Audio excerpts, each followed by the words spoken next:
दोपहर का वक्त था। क्रिया, त्रिशा और समय, जो कि सारा है, कैंटीन में बैठे लंच कर रहे थे। तभी उनकी बगल वाली टेबल पर अंश और उसके भाई आकर बैठ गए। सारा ने एक नजर घुरकर अंश को देखा, जो अपने मोबाइल में कुछ काम कर रहा था। ऐसा सारा को लग रहा था, जबकि खुद पर वो सारा की तीखी नजरों महसूस कर सकता था। असल में सुबह हुए इंसिडेंट के बाद वो सारा उर्फ समय को इग्नोर ही कर रहा था। वही अंश जो अपने भाइयों से बात कर रहा था, अचानक उसकी नजर सिर झुकाए कॉफी पी रही त्रिशा पर गई। अंश ने एक नजर उसे देख अपनी नजरें पूरे कैंटीन में दौड़ाए। उसे ये देख थोड़ी हैरानी हुआ और कहीं ना कहीं चिढ़ भी मची कि त्रिशा के अलावा पूरे कैंटीन की लड़कियों की नजर या तो उस पर थी या उसके भाइयों पर, लेकिन त्रिशा मैडम तो उनमें से किसी को भी देख नहीं रही थी। त्रिशा ने आज दूसरी दफा वेदांश को इग्नोर किया, जो उसके सो कॉल ईगो को हट कर रहा था। आखिर वो खुद को समझती क्या है, सांवले रंग की एक ऑर्डिनरी सी लड़की, और मैं कहा। ये सोच अंश ने खुद को दिलासा देना चाहा, मगर उसके दिल में तो ये बात लग सी गई। तभी उसके दिमाग में कोई आइडिया आया और उसके होठ के कोने कल हो गए। अब देखता हूँ कैसे ये बहन जी टाइप मटेरियल मुझे, वेदांश सिंघानिया को इग्नोर करती है। अंश ने मन ही मन खुद से कहा और निहार हाथ में रखा गिटार ले लिया। उसे गिटार लेता देख सब उसे कंफ्यूजन में देखने लगे। तो अंश ने काव्य के कान में कुछ कहा, तो काव्य मुस्कुराने लगा। काव्य अपनी चेयर से खड़ा हो गया और सबकी ओर देखकर बोला, अटेंशन एवरीवन, आप सब बहुत लकी है, क्योंकि आज अभी इसी वक्त अंश ब्रो सॉन्ग गाने वाले हैं, तो दिल थाम के रेडी रहिए। काव्य की बात सुनकर कैफे में सब हूटिंग करने लगे। क्रिया भी उन सब के साथ हूटिंग करने लगी। सारा ने हूटिंग तो नहीं की, लेकिन वो अंश का सॉन्ग सुनने के लिए एक्साइटेड थी। वही त्रिशा तो अब बुक में सिर घुसाए पड़ी जा रही थी। अंश ने एक तीखी नजर उसकी ओर देखा, फिर गिटार को अपने गले में टांग उस पे अपनी उंगलियां फिराने लगा। अंश ने आंखें बंद की और गिटार पर अपनी उंगलियां फिरेट हुए गुनगुनाने लगा। दो दिल सफर में निकल पड़े, जाना कहाँ क्यों फिक्र करें, कहाँ ठिकाना हो रात का, सुबह कहाँ पे बशर करें। अंश की आवाज सुन सब खामोश हो गए और अंश की मदहोश कर देने वाली आवाज में खो गए, सिवाय त्रिशा के, क्योंकि उनसे कान में ईयरबड्स लगाए हुए थे, जो उसके बालों से छुप गए थे। खोया खोया, दिल मेरा कहता है, हाँ तुमसे ही, बस तुमसे ही, मेरी जान है, बस तुमसे ही, दिल को मेरे आराम है, परेशान है, बस तुमसे ही। अंश की आंखों के सामने एक खूबसूरत सो लड़की का चेहरा आ गया। इसी के साथ उसकी आवाज में दर्द समा गया, जिसे सिर्फ उसके भाई समझ सकते थे। जो दर्द को सुकून दे, वो दर्द तुमसे मिलता है। ए दिल जरा इतना बता, क्यों इश्क उनसे होता है, सांसों को अब जीने का जैसे सहारा मिल गया। खोया खोया दिल मेरा कहता है। त्रिशा के मोबाइल में रिमाइंडर का नोटिफिकेशन आया, तो उसने एक नजर क्रिया और समय की ओर देखा, जिनका पूरा ध्यान अंश और उसके गाने में था। त्रिशा ने वहां एक चीट लिखकर टेबल पर रख दी और धीमी कदमों से कैंटीन से निकलकर लाइब्रेरी की ओर चली गई। चूंकि सबका सेंटर ऑफ अट्रैक्शन इस वक्त सिर्फ अंश था, इसलिए किसी ने भी उसे जाते हुए नहीं देखा। हम तुमसे ही, बस तुमसे ही, मेरी जान है, बस तुमसे ही, दिल को मेरे आराम है, परेशान है, बस तुमसे ही। अंश ने अपना सॉन्ग खत्म किया और जैसे ही उसने आंखें खोली, उसके ठीक सामने त्रिशा की खाली चेयर थी। पूरे कैंटीन के सारे स्टूडेंट्स अंश के लिए क्लैपिंग और हूटिंग कर रहे थे। क्रिया और समय ने भी खुश होकर क्लैपिंग की, मगर अंश का माथा तो उस खाली चेयर को ही देखकर ठनक गया था। अंश ने अपनी चेयर से उठकर वहां से जैसे ही जाने को हुआ, उसके कानों में क्रिया की आवाज सुनाई दी, त्रिशु लाइब्रेरी गई है, तू चलेगी?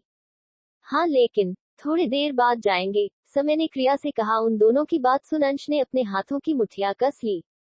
आखिर उसकी हिम्मत कैसे हुई तीसरी बार मुझे इग्नोर करने की, ये सोचकर अंश ने अपने होठ भींच लिए और लंबे कदम भरता हुआ लाइब्रेरी की ओर चला गया।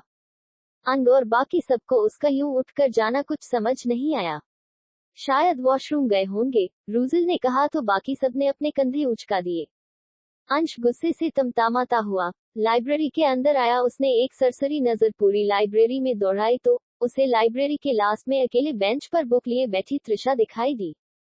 वहां मौजूद स्टूडेंट्स तो अंश को वहां देख हैरान ही रह गए, क्योंकि आज अंश पहली बार लाइब्रेरी आया था। वो सभी आपस में खुसूर फुसूर करने लगे, लेकिन उन सब की आवाज आने के बाद भी त्रिशा ने जब अंश की ओर नहीं देखा, तो अंश तेज आवाज में गुर्राया, आउट। अंश का चिल्लाना ही था कि सब स्टूडेंट्स एक एक कर लाइब्रेरी से बाहर निकल गए।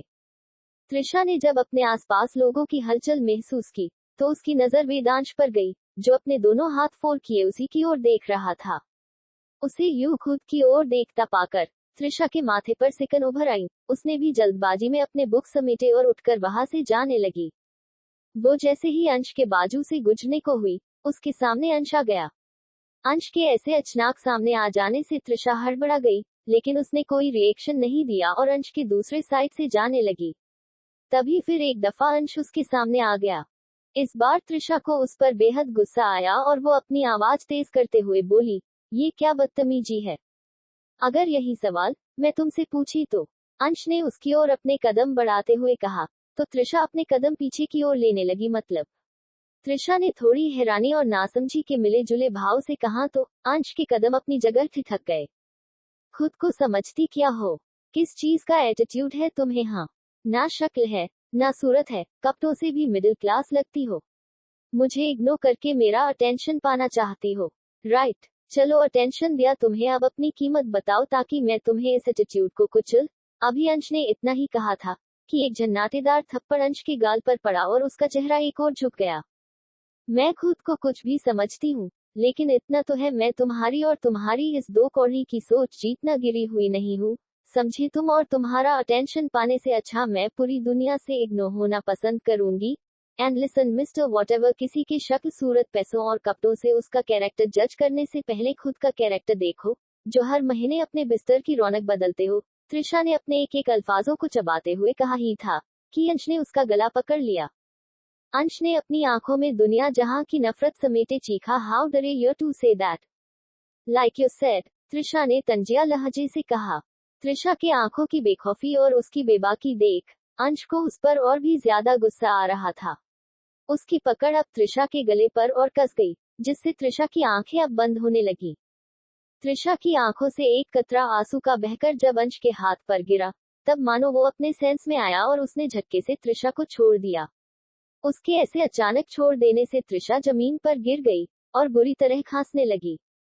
लेकिन बेरहम अंश को उस पर रत्ती भर भी रहम नहीं आया और उसने एक नफरत भरी नजर त्रिशा पर डाली, जो अपने गले को पकड़कर बुरी तरह खांस रही थी। फिर वो भी गुस्से से अपने बालों को पीछे की ओर धकेलता हुआ लाइब्रेरी से बाहर निकल गया। वही दूसरी ओर नूर का जेट इटली लैंड कर चुका था। पायलट ने जेट को मल्होत्रा मेंशन के पीछे बने हेलीपैड में ही लैंड किया। जेट से उतरकर नूर ने एक सुकून भरी अंगड़ाई ली और अपने बड़ी टैडी को एक हाथ से पकड़े जेट से उतर गई। वहां मौजूद गार्ड्स और सर्वेट्स उसका लगेज उतारने लगे। नूर को सर्वेट्स ने बता दिया था कि इस वक्त घर में कोई नहीं है, लेकिन उसे ये सब पहले से ही मालूम था क्योंकि सोनम ने उसे मैसेज कर दिया था। नूर को सर्वेट ने उसका आलीशान फेटेल थीम में डिजाइन बेडरूम दिखा दिया। नूर को अपना बेडरूम बहुत ज्यादा पसंद आया। एक मेड ने नूर का सामान भी कबर्ड में जमा दिया। रात का डिनर भी उसने अपने बेडरूम में किया। आधी रात को नूर की नींद प्यास से खुली। नूर आंखें मलते हुए जैसे ही जग को पकड़ने को हुई, वो पानी से भरा जग जमीन पर गिर गया। जग तो नहीं टूटा, लेकिन पानी जरूर फर्श पर गिर गया। नूर ने बेबसी से अपना सिर हिलाया और कमरे से बाहर पानी लेने चली गई। वो पानी से भरा जग लेकर वापस लौट ही रही थी कि उसे अपने बगल के कमरे से अजीब अजीब सी आवाजें सुनाई दी, जिससे नूर के कदम उस ओर बढ़ गए। नूर ने थोड़ा हिचकिचाते हुए जैसे ही दरवाजा खोला, अंदर का नजरा देख वो अपनी जगह बर्फ सी जम गई और उसके हाथ में पकड़ा जग उससे छूटकर नीचे फर्श पर गिर गया और नूर की एक चीख निकल गई। आह! नूर ने चीखते हुए दरवाजा बंद कर दिया, लेकिन उसका पानी से भरा जग उसी कमरे के दरवाजे पर गिरा गया। नूर दौड़ते भागते अपने कमरे के अंदर आ गई और दरवाजा बंद कर उससे टेक लगाकर लंबी लंबी सांसें लेने लगी। इस वक्त उसकी धड़कनें बहुत तेजी से चल रही थी। उसकी आंखों के सामने बार बार वही सीन चल रहा था जो उसने अपने बगल वाले कमरे में देखा था। उस कमरे में उसने एक लड़के को शर्टलेस देखा था, जिसकी पीठ नूर की ओर थी और उसकी पीठ पर डायमंड का टैटू बना हुआ था। उसके हाथ में एक चाबुक था और उसके सामने अजीब तरह के इक्विपमेंट एक बिना कपड़ों की लड़की बंधी हुई थी।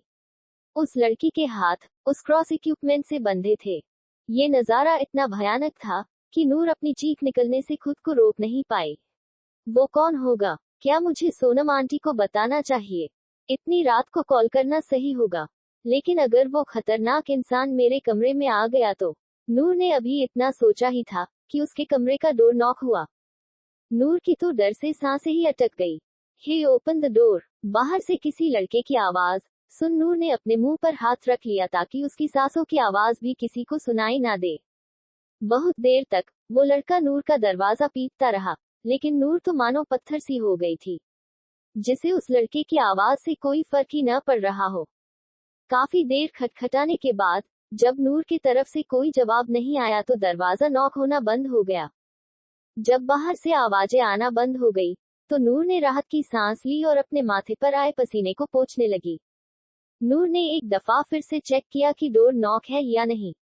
नूर जाकर अपने बेड पर लेट गई और उसने अपने टेडी को गले से लगा लिया। इस वक्त उसकी खूबसूरत कत्थई आंखों में मोटे मोटे आंसू थे, जिनसे वो अपनी आस्तीन से साफ कर रही थी। प्लीज मम्मा, प्लीज ब्रो, भाइयों, प्लीज दादू दादी, डैडा, आप सब मुझे यहाँ से ले जाओ। नूर को यहाँ नहीं रहना। नूर रोते हुए बदबद रही थी और अपने आस्तीन से अपने आंखों से बह रहे आंसुओं को साफ कर रही थी। उसने सोच लिया था कि सुबह होते ही वो वेदांत को कॉल करके उसे वापस बुलाने को कहेगी और जरूरत पड़ने पर फलक या ध्वनि को सब कुछ सच सच बता देगी। वो बार बार करवट बदल रही थी, लेकिन उसकी आंखों से नींद कोसों दूर थी। एक बार शॉवर ले लेती हूँ, शायद तब नींद आ जाए, नूर खुद से ही बुड़बुड़ाए और उठकर बाथरूम के अंदर चली गई। नूर शावर लेकर बाहर आई और अपनी नाइट ड्रेस पहनकर सो गई। नूर के सोने के करीब आधे घंटे बाद नूर की बालकनी में हलचल हुई और एक लंबी चौड़ी परछाई उसके कमरे में एंटर हुई। उस शख्स ने अपने चेहरे पर एक डेमोन का मास्क लगाया हुआ था, जिससे उसका आधा फेस कवर था। वो शख्स अपने लंबे कदम भरता हुआ सोती हुई नूर के पास आया, जो अपने बड़ी को जोर से हक किए सो रही थी। नूर ने अभी शॉर्ट्स और एक लूज डोरेमोन टी शर्ट पहनी हुई थी। छोटी सी नूर उस लूज से नाइटवियर में बेहद क्यूट दिख रही थी। उसकी गोरी टांगें इस वक्त इतनी ज्यादा सेक्सी लग रही थी कि वो शख्स चाहकर भी अपनी नजरें उससे हटा नहीं पा रहा था। वो शख्स अपनी इंटेंस नजरों से नूर के उस छोटे से वजूद को ही देख रहा था, जिसका पूरा चेहरा बालों से ढका हुआ था। उस शख्स ने अपने हाथ आगे बढ़ाकर नूर के चेहरे से उसके बालों को हटा दिया। लंबी घनी पलकें, छोटी सी नाक, गुलाब की पंखुड़ियों की तरह नेचुरल पिंक उसके मुलायम होठ, जिसका उसने नींद में ही पाउडर बनाया हुआ था। रो रो कर उसका गोरा चेहरा बिल्कुल लाल हो रखा था। वो बिल्कुल एक छोटी बच्ची की तरह क्यूट और मासूम सी थी, जिसे वो शख्स अपनी इंटेंस नजरों से ऐसे देख रहा था मानो वो अपनी आंखों में उसका अक्ष बसा लेना चाहता हो। अचानक उस शख्स की आंखें चमक उठी और उसके होठों पर अजीब तरह की मिस्टीरियस स्माइल आ गई। माय लिटिल फेरी, उस शख्स ने अपने पतले डार्क होठों से बुदबुदाया और झुककर नूर की गर्म सांसें अपने सांसों से ऐसे उलझाने लगा मानो वो उसे खुद में समा लेना चाहता हो। नूर के बदन से आती भीनी भीनी खुशबू उस शख्स को मदहोश कर रही थी। बार बार उस शख्स की नजर नूर के पलते गुलाबी होठों पर जा रही थी, जिसका नूर ने पाउडर बनाया हुआ था। उस शख्स ने गहरी सांस ली और नूर के मुलायम होठों को अपने हार्ड लिप्स के बीच कैद कर उन्हें स्मूच करके छोड़ दिया। नींद में ही अपने होठों पर गीला गीला महसूस कर नूर नींद में ही कसमसाने लगी। उसे अपने ऊपर किसी की लंबी चौड़ी परछाई महसूस हो रही थी। अचानक नूर ने झट से अपनी आंखें खोल ली और उठकर बैठ गई। नूर इस वक्त लंबी लंबी सांसें ले रही थी। उसके माथे पर पसीने की छोटी छोटी बूंदें उभर आई थी। नूर ने अपने हाथ से अपने पसीने को पोंछा और अपने कपकपाते हाथों से जैसे ही पानी पीने को हुई, उसकी नजर सामने आईने पर पड़ी जहां खून से कुछ लिखा था। नूर के हाथ से पानी का ग्लास नीचे गिर गया और वो अपने बड़ी को जोरों से गले लगाए अपनी डरी सहमी नजरों से आईने में लिखे अल्फाजों को पढ़ने लगी। आज जो भी देखा, अगर किसी को बताने की कोशिश की तो अगली बार इस आईने में तुम्हारे बाप का खून मिलेगा। और यहाँ से भागने की कोशिश भी मत करना, सब बेकार है। अगर कोशिश भी की तो उस लड़की की जगह अगली बार तुम होगी माय स्वीट और टेस्टी फेरी। इस धमकी को पढ़ नूर का रोमजी रोम डर से कांप उठा। उस आईने के पास एक व्हाइट रोज रखा था, जो ब्लड से सना हुआ था। नूर की आंखों से आंसू बेतहाशा बहने लगे। उसे समझ नहीं आ रहा था कि यहाँ अनजान देश में उसका कौन सा नया दुश्मन पैदा हो गया। नूर को पता ही नहीं चला कि कब वो रोते रोते ही बेड पर सो गई। नूर के सोते ही एक काली परछाई उसके कमरे के पर्दों के पीछे से बाहर आई और एक नजर सोती हुई नूर को देख वहां से चली गई। अगली सुबह मुंबई में अंश और उसके सारे भाई यूनिवर्सिटी आ गए थे। आज अंश के ऑर्डर पर वो फ्रेशर्स की रैगिंग करने वाले थे। असल में रैगिंग तो काव्य, रुजुल, अकाया, विराज कर रहे थे। निहार तो पीछे अंश के साथ बैठा हुआ था। अंश के एक साइड निहार तो दूसरी साइड उसकी गर्लफ्रेंड जागृति बैठी हुई थी। वहीं अंश की नजरें तो किसी और को तलाश कर रही थी। तभी उसकी नजर मेन एंट्रेंस से आती क्रिया और त्रिशा पर पड़ी, जिसे देखकर उसकी आंखें चमक उठी और उसके होठों पर डेविल स्माइल आ गई। अंश ने काव्य को कुछ इशारा किया तो काव्य ने क्रिया और त्रिशा को वहीं रोक लिया। वो दोनों हैरानी और कंफ्यूजन से उन सबको देखने लगी। क्रिया, तुम्हारी ये फ्रेंड त्रिशा फ्रेशर है, तो इसे हम सीनियर के ऑर्डर को फॉलो करना होगा। चाहो तो तुम इसे रैगिंग भी कह सकती हो, काव्य ने तिरछा मुस्कुराते हुए कहा। तो क्रिया उसे खा जाने वाली नजरों से देखने लगी। इनो रैगिंग फ्रेशर्स की जाती है, लेकिन त्रिशा भी मेरी तरह सेकंड ईयर में है, तो आप सब उसकी रैगिंग नहीं कर सकते, क्रिया ने अपने गुस्से को दबाने की नाकामयाब कोशिश करते हुए कहा। क्या तुम्हें सीनियर की रिस्पेक्ट करनी नहीं आती? पीछे से आती अंश की गुस्से भरी आवाज सुन क्रिया सहम गई। उसे नहीं लगा था कि अंश उससे इस तरह गुस्से से डांट देगा। वहीं खामोश खड़ी त्रिशा समझ गई थी कि ये सब अंश की ही चाल है उससे कल की हरकत का बदला लेने का। क्रिया तू शांत रहे प्लीज, त्रिशा ने क्रिया से अपना हाथ छुड़ाते हुए कहा और अंश के सामने आकर खड़ी हो गई। अंश उसकी आंखों के डिटर्मिनेशन को देख चिढ़ रहा था। उसे पता नहीं क्यों त्रिशा के आंखों के चमक और उसका यूं बेबाकी से बिना डरे उसे देखना, उसे जवाब देना अट्रैक्ट करता था। भले गुस्से में ही सही, लेकिन वो अंश का ध्यान अपनी ओर करने में कामयाब होती थी। अंश ने कुछ पल अपने सामने खड़ी उस बहन जी टाइप लड़की को देखा, फिर कुछ सोचकर बोला, किस मी। अंश की बात सुन त्रिशा ने उसे ऐसे देखा जैसे उसने कुछ गलत सुन लिया हो। वहीं उसके भाई, क्रिया और दोस्त तो उसे हैरानी से अपनी आंखें बड़ी बड़ी कर देखने लगे। सबसे ज्यादा हालत तो जागृति की खराब थी। भाई बीएफ वो उसका था और किस एक ऐसी लड़की से मांग रहा था जिसकी न कोई शक्ल सूरत थी और ना क्लास। वो जैसे ही कुछ बोलने को हुई, काव्य ने उसे देखना में अपना सिर हिला दिया। काव्य जानता था जब अंश अपने फॉर्म में आता है तो उसे किसी का इंटरफेयर बर्दाश्त नहीं होता। वॉट, शायद मैंने कुछ गलत सुन। तुमने बिल्कुल सही सुना है, फोन। अंश ने उसकी बात बीच में ही काटते हुए कहा, तो त्रिशा उसे अपनी लाल आंखों से देखने लगी। ये क्या बेहुदा डिमांड है, मैं ऐसा कुछ नहीं कर रही, त्रिशा ने अपने एक एक वर्ड को चबाते हुए कहा। तो अंश ने एविल स्मिर करते हुए कहा, ओके किस मी और क्लीन द बाथरूम्स। अंश की बात सुन वहां सन्नता छा गया। सब हैरानी से अंश की ओर देखने लगी, जिसने आज तक ऐसा कभी कुछ नहीं किया था, ना कहा था। पता नहीं क्यों वो ऐसी उटपटांग हरकत कर रहा था। ओके, त्रिशा ने एक लंबी चुप्पी के बाद कहा, तो अंश के होठों के कोने कल हो गए। लेकिन त्रिशा की आगे की बात सुन उसकी स्माइल बुझते देर ना लगी और वो हैरानी से उसे देखने लगा। कौन सा बाथरूम साफ करना है? त्रिशा के सवाल पर अंश ने अपने होठ भींच लिए और एक नजर उसे गुस्से से घूरते हुए बोला, मेंस वॉशरूम। अंश का जवाब सुन त्रिशा एक गहरी सांस लेकर वहां से मेंस वॉशरूम की ओर बढ़ गई और उसके पीछे अंश दांत पीसते रह गया, क्योंकि त्रिशा ने द ग्रेट वेदांश सिंघानिया को किस करने से बेहतर वॉशरूम साफ करना चूज किया, जो अंश के ईगो को बुरी तरह हट कर गया। अभी वो सब जाती हुई त्रिशा को देख रहे थे कि एक लड़की ने काव्य को अपनी ओर किया और उसके गले लग गई। उस लड़की को देख निहार, रूजिल और अंश हैरान रह गए, तो वही काव्य तो बर्फ की तरह जम सा गया। रुबाब तुम, काव्य ने चिढ़कर उस लड़की की ओर देखा। लूज जीन्स के ऊपर ब्लैक हुडी पहने, बालों का बन बनाए वो लड़की बिल्कुल टॉम बॉय दिख रही थी। हाँ मेरी जान, मैं। रुबाब ने काव्य के गालों पर किस करते हुए कहा, तो काव्य बुरी तरह चिढ़ गया। मैं कोई तुम्हारा जानवान नहीं हूँ, तो मुझसे दूर रहो और थोड़ा लड़कियों की तरह बिहेव करना सीख जाओ, काव्य ने रुबाब का मजाक उड़ाते हुए कहा। तो रुबाब का मुंह बन गया। तुम चाहे मेरा मजाक उड़ाओ या कौवा उड़ाओ, लेकिन पतिदेव तो तुम मेरे ही बनोगे इन योर ड्रीम्स, काव्य ने उसकी बातों को झटकते हुए कहा। वैसे रुबाब, तुम इंडिया कब आई? अंश के सवाल पर रुबाब उछलती कूदती उसके पास गई और उसकी गोद में बैठ गई। उसकी इस बेबाकी पर जागृति की आंखें हैरानी से बड़ी हो गई, जिनमें अब गुस्सा भी नजर आने लगा। अंश ब्रो, वो मुझे मेरे जानू की याद आ रही थी, इसलिए अपने पापा से लड़ झगड़ कर अपने स्वीटू के पास आ गई। पहले तो पापा नहीं माने, लेकिन जो नामुमकिन को भी मुमकिन कर दे, वो जीती जागती चीज है। रुबाब कपूर, रुबाब ने अंश के गले में बाहें डालते हुए कहा। फेंको कहीं की, काव्य ने धीरे से कहा तो रुबाब अपनी आंखें छोटी कर उसे घूरने लगी। तुम्हें तो ऊपर वाले का शुक्र मनाना चाहिए, लंगूर की इतने सारे गोरे लंगूरों को छोड़, मेरा ये मासूम दिल तुम पर आया। रुबाब ने नाक फुलाते हुए काव्य से कहा। मासूम और वो भी तुम्हारा दिल, ये कब हुआ? और जिन गोरे अंगूरों की तुम बात कर रही हो ना, मुझे तो लगता है उन्होंने ही तुम्हें यूएसए से धक्के मारकर आगरा के पागलखाने भेजा होगा, जहां से भागकर तुम यहाँ आ गई। काव्य ने कन्निंग स्माइल करते हुए कहा। अरे काव्य ब्रो, आपको रुबाब के साथ इतना रुड बिहेव नहीं करना चाहिए, निहार ने अपनी चुप्पी तोड़ते हुए कहा।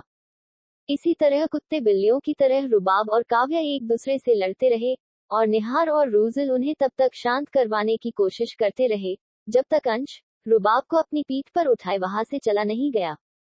रुबाब रिवांश की एकलौती बेटी थी, जो बचपन से काव्य के पीछे पागल थी।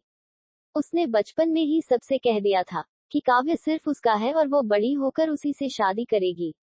रुबाब गोरे रंग, घुंघराले बालों वाली टॉमबॉय टाइप लड़की थी, जिसे लड़कियों की तरह रहना बिल्कुल पसंद नहीं था। उसकी सारी हरकतें भी लड़कों वाली थी। वहीं दूसरी ओर त्रिशा ने थोड़ी देर मेहनत के बाद मेंस वॉशरूम साफ कर दिया था, जिससे उसकी हालत खराब हो गई थी। उसके कपड़े गंदे हो गए थे। सारा को उसकी हालत देख अंश पर बहुत गुस्सा आ रहा था। उसने सोच लिया था कि वो जल्द ही अंश को उसकी इस हरकत के लिए सबक जरूर सिखाएगी। क्रिया भी मजबूर थी, वो चाहकर भी त्रिशा की हेल्प नहीं कर सकती थी, क्योंकि अंश ने किसी को भी त्रिशा की हेल्प करने से मना कर दिया था। दोनों भाई एक जैसे ही है। मेंटल हॉस्पिटल के सीनियर पेशेंट, सारा धीरे से बुदबुदाई। वहीं दूसरी ओर इटली में नूर एक लंबी नींद के बाद तब जागी जब उसका डोर नॉक हुआ। डोर नॉक होने से नूर की नींद 1 मिनट में ही रफू चक्कर हो गई। वो अपनी सहमी हुई निगाहों से एकटक दरवाजे की ओर ही देख रही थी। उसने कसकर अपने बड़ी को गले लगा लिया था। मैम, आप ब्रेकफास्ट के लिए नीचे आ जाए, सैम बाबा आपका इंतजार कर रहे हैं। किसी फीमेल मेड की आवाज सुन नूर ने राहत की सांस ली और अपनी कपकपाती आवाज में ओके बोल वो बाथरूम के अंदर चली गई। वो जानती थी कि आज सैम उसे लेकर मेडिकल कॉलेज जाने वाला है। असल में सैम कार्डियोलॉजिस्ट के 3rd ईयर में था। वो एक जीनियस माइंड वाला लड़का था, जिसका IQ 150 था। नूर इटली गायनेकोलॉजिस्ट बनने आई थी, जो कि उसके बचपन का सपना था। थोड़ी देर में नूर रेडी होकर अपना बैग लिए नीचे आ गई। नूर को काफी नर्वसनेस फील हो रही थी, क्योंकि वो आज तक सैम से नहीं मिली थी। उसने उसे सिर्फ तस्वीरों में देखा था। इसका रीजन ये था कि सैम आज तक सिर्फ 3 बार ही इंडिया आया था, एक उसके पैदा होने से पहले और बाकी के 2 बार जब वो इंडिया आया तब नूर अपने पेरेंट्स के साथ बाहर ट्रिप पर गई थी। सीढ़ियों से नीचे उतरती नूर की नजर जब सैम पर गई तो एक पल के लिए वो उसे देखती ही रह गई।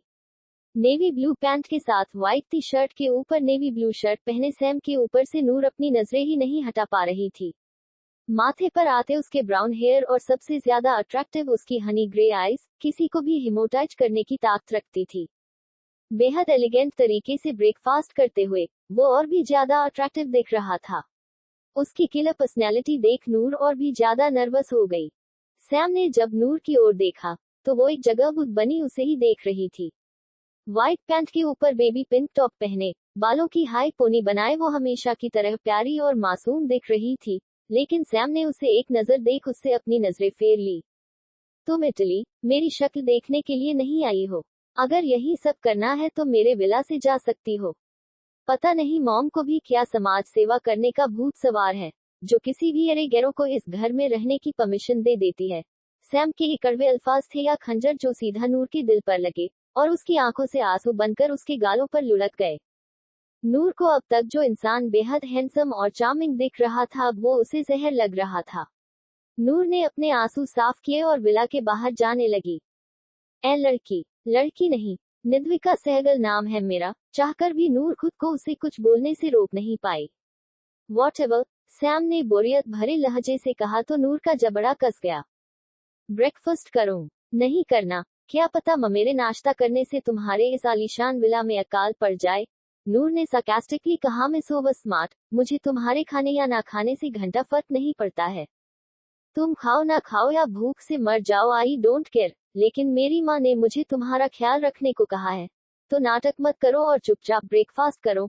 क्योंकि मैं अपनी माँ की कोई बात डिनाई नहीं करता, क्योंकि मैं उन्हें हर्ट नहीं कर सकता, और कोई दूसरा उन्हें हर्ट करे तो मैं उस वजह को ही खत्म करना बेहतर समझेंगा।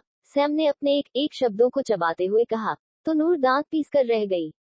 नूर ने बेमन से नाश्ता किया, फिर सैम के साथ मेडिकल कॉलेज के लिए निकल गई। सैम ने नूर का एडमिशन प्रोसीजर कंप्लीट करा दिया। अब वो दोनों रोज साथ में मेडिकल कॉलेज जाने लगे। इसी तरह एक हफ्ता बीत गया। नूर ने उस रात का जिक्र किसी से नहीं किया, क्योंकि रोज रात उसके ड्रेसिंग टेबल पर कोई व्हाइट रोज रख देता था। नूर को डर तो बहुत लगता था, लेकिन उस शख्स की धमकी याद कर उसकी कभी हिम्मत ही नहीं हुई किसी को कुछ बताने की। नूर ने कई बार सैम से इस बारे में पूछना चाहा, लेकिन सैम के एरोगेंट नेचर की वजह से वो हमेशा चुप रह जाती थी। लेकिन नूर को काफी अजीब लगता था, क्योंकि मेडिकल कॉलेज में कोई भी लड़का जो उससे फ्रेंडशिप करता था, नेक्स्ट डे वो उससे अपनी फ्रेंडशिप तोड़ देता था। नूर की सिर्फ लड़कियां ही दोस्त थी, वो भी गिनी चुनी। वहीं दूसरी ओर मुंबई में इस एक हफ्ते में अंश ने त्रिशा को परेशान करवाने में कोई कसर नहीं छोड़ी थी। कभी वो त्रिशा से कैंटीन की सफाई करवाता, तो कभी उससे अपने नोट्स बनवाता। ऐसा नहीं था कि त्रिशा उससे डरती थी, त्रिशा बस अंश से लड़ाई झगड़ा कर सबका सेंटर ऑफ अट्रैक्शन नहीं बनना चाहती थी। वो डरती थी अपने अतीत से, बस इसी वजह से वो अंश की ज्यादतियां सहती थी। त्रिशा ने समय और क्रिया को अंश और उसके बिचाने से मना किया था, जिसका सिर्फ एक ही रीजन था कि वो नहीं चाहती थी कि उसकी वजह से उसके दोस्त अंश के दुश्मनों की लिस्ट में आए। त्रिशा कॉरिडोर से गुजरती हुई लाइब्रेरी जा रही थी कि तभी किसी ने उसकी कलाई को मजबूती से पकड़ लिया। त्रिशा ने मुड़कर देखा तो वहां अंश खड़ा था। अंश को देख त्रिशा ने अपना जबड़ा कस लिया। क्या हुआ? त्रिशा ने गुस्से से सवाल किया तो अंश के चेहरे पर एविल स्माइल आ गई।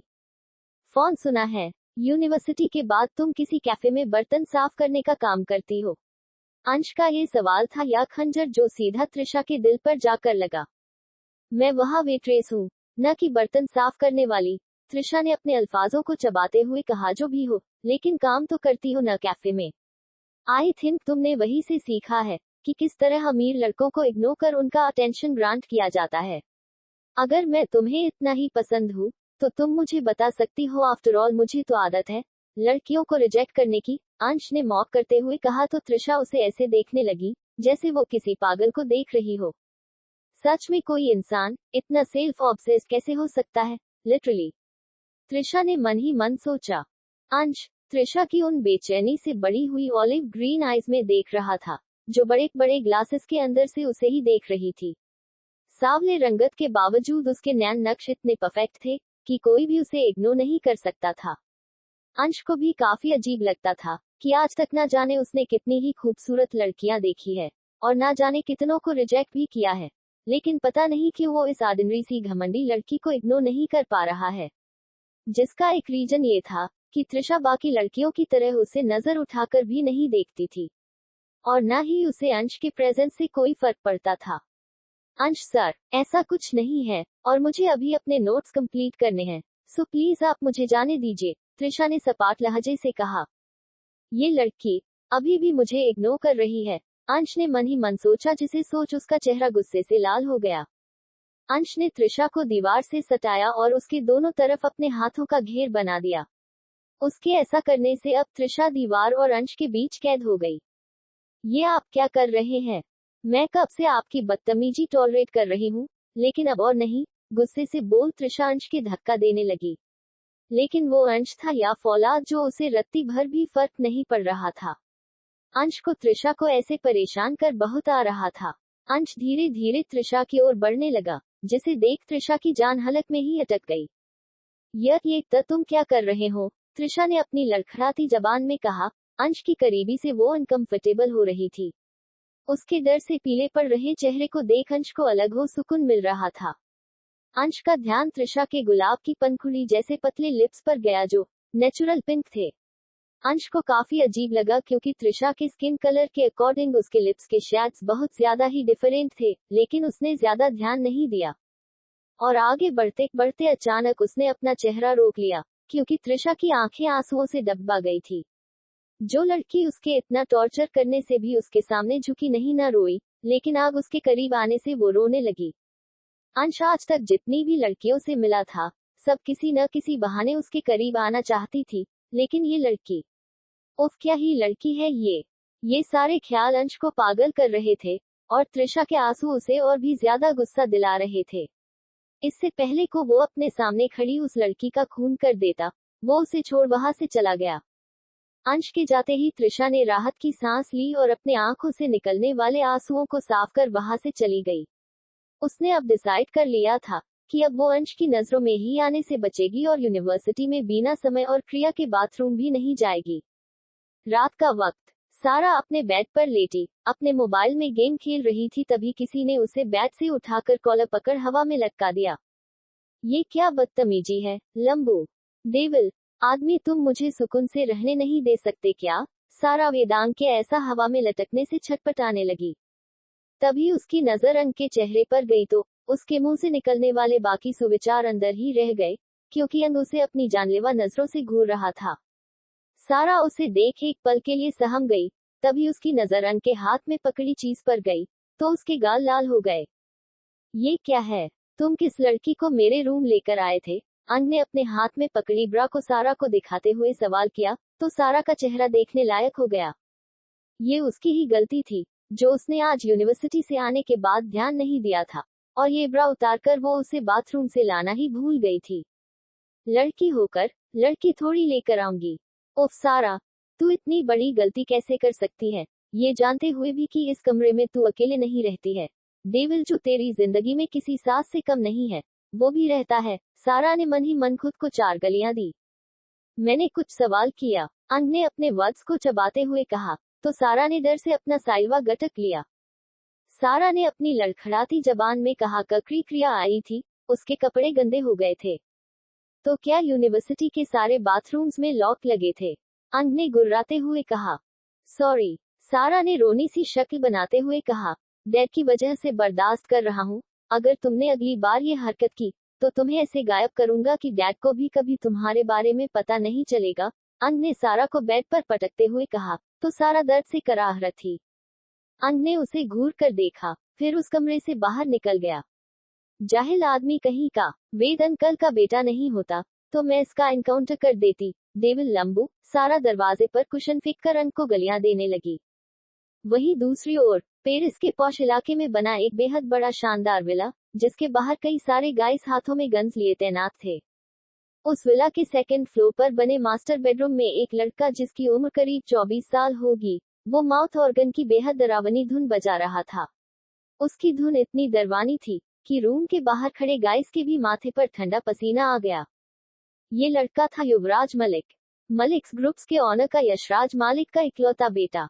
युवराज ने एक धुन पर माउथ ऑर्गन बजाना बंद किया और सामने रखे फ्लावर वास के उठाकर आईने पर दे मारा, जिससे वो बड़ा सा आईना एक पल में ही चकनाचूर हो गया।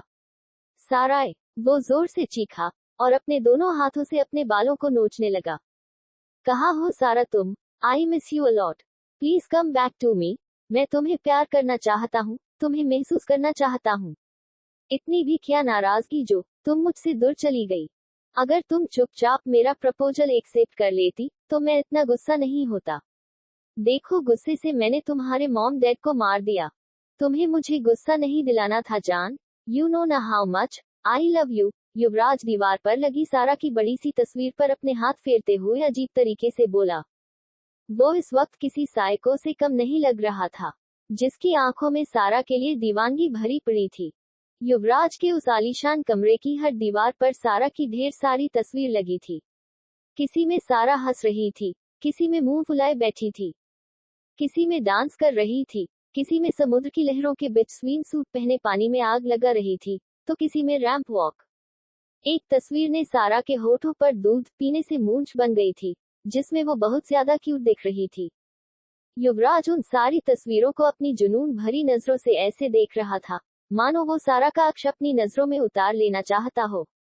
युवराज ने अपने कमरे में बनी मिनी बार में जाकर खुद के लिए वाइन ग्लास में निकलने लगा। वाइन की पूरी एक बोतल खाली करने के बाद युवराज आंखें बंद कर बेड पर पीठ के बल अपने दोनों हाथ फैलाए लेट गया। आंखें बंद करने के बाद उसकी आंखों के सामने आने वाला चेहरा सारा का था। फ्लैशबैक, हे मुझे नीचे उतारो पागल इंसान। सारा युवराज के कंधे पर टैप करने लगी, जो उसे अपनी बाहों में उठाए खड़ा था। सारा के बोलने पर युवराज ने उसे नीचे उतारा। युवराज के नीचे उतारते ही सारा ने राहत की सांस ली। उसने इस बात पर गौर ही नहीं किया था, युवराज तो सारा के बालों की खुशबू को ही इनहेल कर रहा था। ये क्या बदतमीजी है, मैंने कहा नाराज मत होना, ये थोड़ी कहा कि मुझे बच्ची समझकर झूला झुलाओ, पगलट खोपड़ी हो, सारा ने युवराज पर झुझलाते हुए कहा, और जैसे ही वहां से जाने की हुई, युवराज ने उसकी कलाई पकड़ ली। उसकी इस हरकत पर सारा ने उसे घूर कर देखा, तो युवराज ने उसकी कलाई छोड़ दी। सॉरी, युवराज ने अपने बालों में हाथ फेरते हुए कहा। सारा ने उसे वार्न करते हुए कहा, कोई नहीं, लेकिन नेक्स्ट टाइम ऐसी हरकत दोबारा मत करना। और जो तुमने किया, युवी ने मुस्कुराते हुए कहा, तो सारा ने अपने दांतों तले जीभ काट ली। मैंने ऐसा वैसा जानबूझकर नहीं किया, वो थी मुझे उन लोगों ने, सारा ने इतना बोल जैसे ही अपने पीछे की ओर इशारा किया, तो वहां बेला के अलावा कोई भी नहीं था। कहाँ गए सब? सारा ने हैरानी से बेला से सवाल किया। वो सब तो कब का चले गए। बेला का जवाब सुन सारा ने कसकर अपनी आंखें बंद कर ली और मुड़कर युवराज की ओर देखने लगी, जो अपने दोनों हाथों को फोल्ड किए उसे ही देख रहा था। पक्का मैं झूठ नहीं बोल रही, चाहो तो तुम मेरी फ्रेंड बेला की ओर इशारा करते हुए से पूछ लो, सारा ने मासूमियत से कहा। युवराज तो सारा की हर एक हरकत को बड़े गौर से देख रहा था, मानो अपनी आंखों में उतार रहा हो।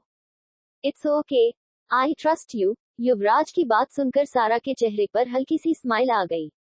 अब ठीक है, सारा ये बोल जैसे ही मुड़ने को हुई, उसे युवराज की आवाज सुनाई दी, क्या हम फ्रेंड्स बन सकते हैं?